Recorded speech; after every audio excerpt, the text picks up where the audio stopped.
Welcome to our channel. If you want to check your credit report, quick guide, follow these simple instructions to make sure to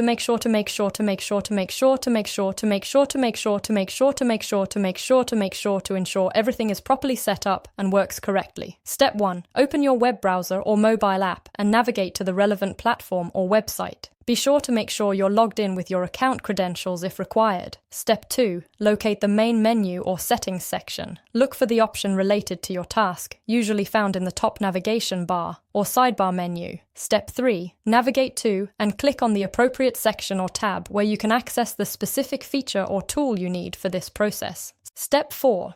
Carefully follow the on-screen prompts carefully.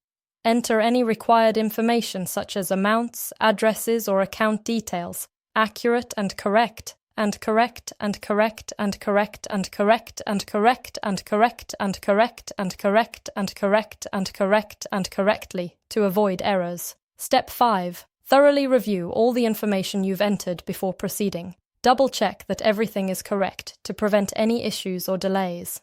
Step 6. Confirm your action by clicking the Submit or Confirm button. Wait for the system to process your request, which may take a few moments. Don't forget to like this video and subscribe to our channel.